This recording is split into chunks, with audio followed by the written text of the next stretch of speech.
we delay everything. So Susanna, are you ready to go? And maybe we can give a warm round of applause for Misha Sadler and her amazing presentation and her super inspiring work. And thank all the other colleagues and collaborators and who are here today as well. Thank you. Hi, everyone. Yes, I think I could do with the time I'm given. I will try to do it and then not delay the rest of the day. But because I think other people have more important things that I do have to say. So hello, everyone, wherever you are in the world. The morning I have to say it started all of a sudden. There was a little bit of change on the agenda, and then my day started like being a midwife, like, come, the person is pushing, you have to attend right now. So that's how my day started. I just threw everything away and I came to the computer and sit. So I'm so very glad to be here to the birthing of day 3 of the summer school for the Critical Midwifery Studies Summer. So, bienvenidos el día de hoy al tercer día para de la Escuela Crítica de Partería. I am Susana Ku. I will share my screen. Is that okay for Dante? I don't know if I have the co-host. Yes, I made you co-host. You should be okay. able. All right. So let me please bear with me. Okay, can you see my screen? And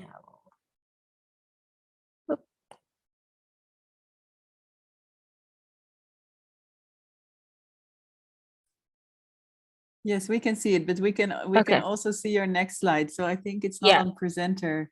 I will change it. That's better. Okay. Perfect. All right. So I am Susana Ku, and it's a pleasure to be here, as I said. I am a Peruvian and Canadian registered midwife. Prior to working in Canada, I obtained my bachelor's degree in midwifery in Peru, Lima, where I worked in the clinical, in the research and educational setting. I also hold a master's in sexual and reproductive health. I also obtained that degree in Peru, and I'm currently a PhD candidate at the Global Health Department at McMaster University in Ontario, Canada. As you notice, I started the presentation today in English and Spanish, and this is because today is a slightly different day. We are going to hear the presentations in their native language, and they will be simultaneously translated into English. I strongly encourage you, all those of you who do not speak in Spanish, to actually listen to the language. There is so much beauty in the language. And as we have said through the week, language has really power.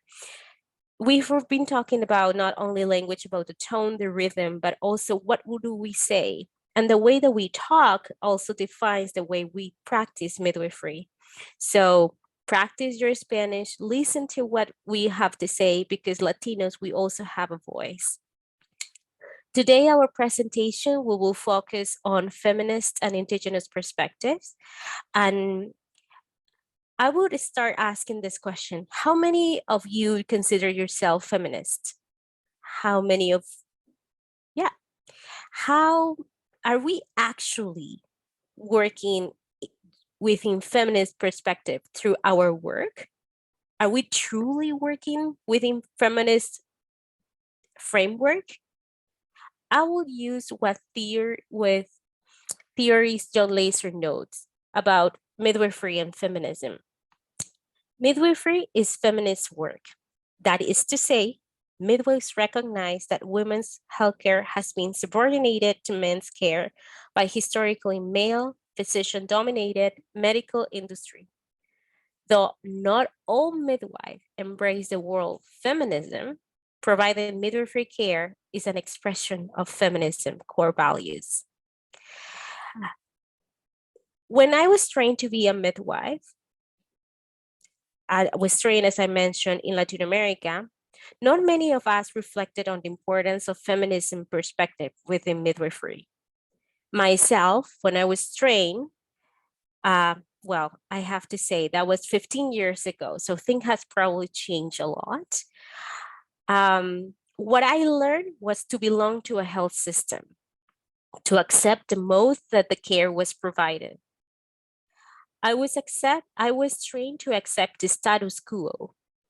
What we learned through our practice is that status quo was plagued with patriarchal model that silences and invisibilized womanhood, the burden person's right, and it invisibilized the human body as an holistic person. It was in 1700s when the race of science started, and it tried to control the world, including the human body. And what was best to control than something amazing as birth? Birth was perceived then as something that happens to a human body rather than something that a human body does. Then in 1800s, male scientists conceptualized birthing theories. These theories were essentially scientific knowledge. Hence, it was only understandable by male. Women were relegated from scientific work. There were some lectures that state that because women, we do menstruate, it was too much to ask for a woman to think scientifically, too much energy to waste. And that movement resulted in males taking away the rights of women in attending births. And in those years, traditional midwifery was a target of incarceration, punishment, and marginalization. Unfortunately, that's not a thing of the past. That is still happening right now at the exact moment. And not only about traditional midwifery. Not long ago, on July 28, 2018, a terrorist attack on a midwife training center in Jalalabad, Afghanistan, made it into the news.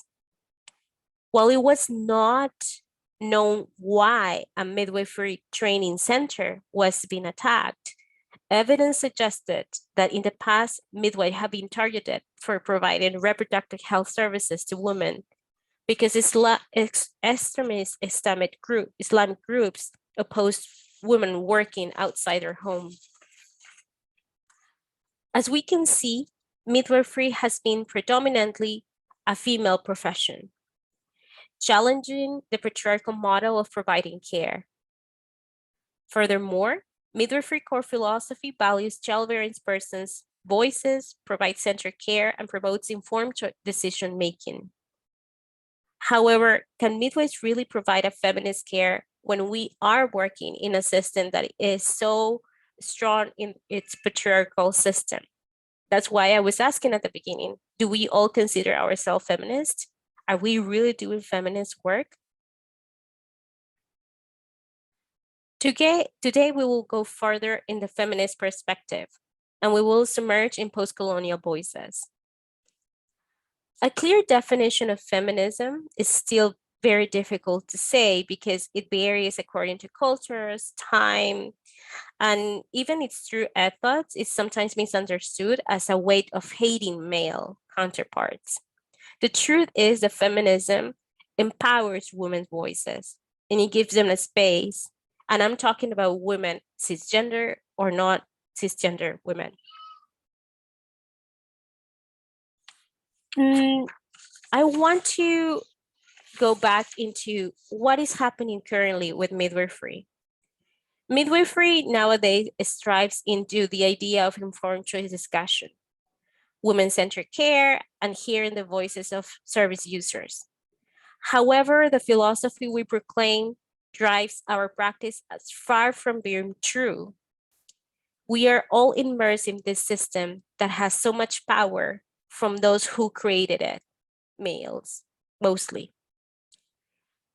And how many of us as midwives had to turn away the desire of many of our clients? Imagine yourself having a client who comes wanting to have an out-of-hospital birth with a breech presentation baby after a cesarean section. We heard, we understood the desires, we tried to make it happen, but at the end, the risk is too much to the system. The guidelines say no, research says no, and it takes so much effort to actually make it happen, if it ever happens. Who are the consultants that we have to talk to? Yes, there are more female OBGYNs nowadays, but there is still work in this system that is constructed and driven by male minds. It is incredible, for example, in places like in Latin America, where ancestral midwifery is so rich, but the doctors are still having the rhythm of how to drive the population's health. Peru, for instance, where I come from, is soon going to celebrate 200 years of midwifery legislation as an autonomous profession. Nevertheless, communities do not understand what midwives do. I would say it's not a coincidence that midwives or midwifery is not taken into consideration, knowing how machista our region is. Not long ago, governments tried to fix this geographical discrimination about birth and then traditional birth workers, trying to quote unquote mix the two sciences, traditional and scientific science. Imagine yourself working in the middle of the Andes, the forest, having to walk so many hours in the middle of nowhere, crossing rivers, using your animals as transportation to finally get into a place where you are going to have care, but at the end it's optimal care, and you instead are victim of obstetrical violence and obstetrical racism. Well, governments try to install what is called casas maternas, or home centers. And they were installed there to move people from their land to come and be closer to a health facility to increase the institutionalization of birth. They never heard the voices of women. Did they really want it to come here? They were seeing a body that was impregnated, but they were never seeing this person as a human, having children, having family, having to work, having to walk so many hours. How is this person going to go back home with a newborn baby for so many hours after giving birth just to be the number that the government desires to have in terms of institutionalized birth? Whose idea was that? Apparently, we don't know. Is it working? I don't think so. And the country, especially in Peru, has stopped to do it because it's not actually working. It's not culturally safe. It is stated that in a paper from Orgy Gills that early feminist movements did not recognize midwives as their contemporaries because they were perceived as a working class and having too low of a status to gain regard from the feminists who came from a mainly middle and upper class. Feminism is considered a homogeneous woman. Feminist research agenda is very important in advancing gender equality in global health. Feminism is a response to confront patriarchal society, but feminism fails to recognize that we are all different, and our experiences of women in the post-colonial societies, especially, for example, in our region, are completely different. I am the other. I am a woman of a third world, as Mohanty has described. Our experiences are completely different, as I mentioned. And feminism has seen all women within a paternalistic lenses of Western feminism. It ignores our political, economical, social, and cultural circumstances of our groups. And it ignores that feminism is interlinked with our intersectionality. Moving forward, the Eurocentric feminism is not sufficient to achieve social justice or reproductive justice. We need to acknowledge that there is a diverse group of feminists, and the lenses in which we see the world affect our research, our analysis, our reflection. Moreover, the indigenous lenses are vital when we're trying to move forward in sexual and reproductive quality of care.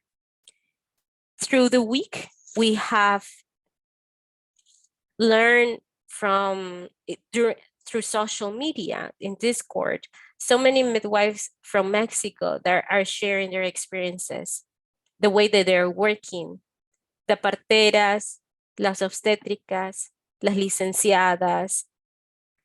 As you can hear, there are so many ways to describe what a midwife is, and that is because each country in our region has its own way to do things. And that's very important.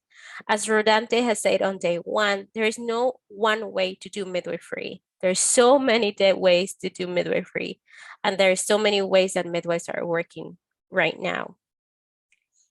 Midwifery in the Andes, in the Mayas territories, in the Northern territories are still happening and have saved the lives of so many.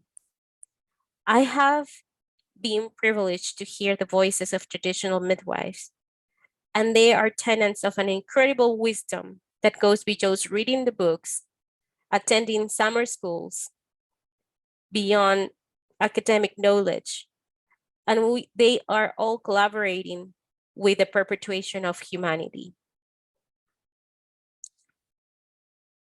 Having said that, we have an incredible panel for today. What is in our agenda? As I said, it's full of Spanish. First, we'll have Maria Jose Sanchez. Maria Jose will talk about, is an educator from Peru, and she will start a space for conversation and dialogue that seeks to identify gender and its multiple aspects as an element that subjectivizes our experiences of the world. Then we have from Colombia, a traditional Afro-Indigenous midwife, Yvonne. From Mexico, we have Rosalind Vega, who is an anthropologist and social epidemiologist. Then from Brazil, we have Bianca Sorsam, who will be talking about decolonization of obstetrics. Then we'll have Hector and Camila and Michelle, who you already know, talking about sexual and reproductive health services to youth people. And that's not all. We will have our very own organizing committee member, Kelly Justiniano, who will close the day and the plenary with a discussion gathering the knowledge and wisdom we will collect through the day. Again, I encourage you to set your environment to an amazing day, to hear from Latinos' perspectives, to network, to listen our stories, and to help us shape the critical midwifery perspective we envision to the future. Enjoy. Disfruten de su día.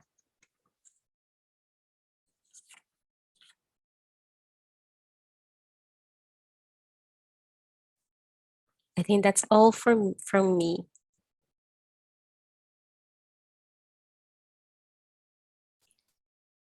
I want to check, Verdante, how are we with time? We're very good. You made an amazing lecture in a very short amount of time, and you did it even very calm. So thank you so much for that wonderful contribution. I think I just tested it with the interpreters, so it should be working. So the people who want to follow in English, they can click on the globe and then press English. And I think, but I'm also looking at the interpreters now, that if you want to follow it in Spanish, you don't have to do anything. Is that correct? Or should you also click Spanish? I think you're right, Rodante. Okay. We can try right now. I can talk in English and then people, or I can talk in Spanish, sorry, and people can try. Or is the translator here? Yeah, they're here, but indeed, let's, oh, somebody says it works. I think we can indeed, what you say, we can just start and then, Okay. so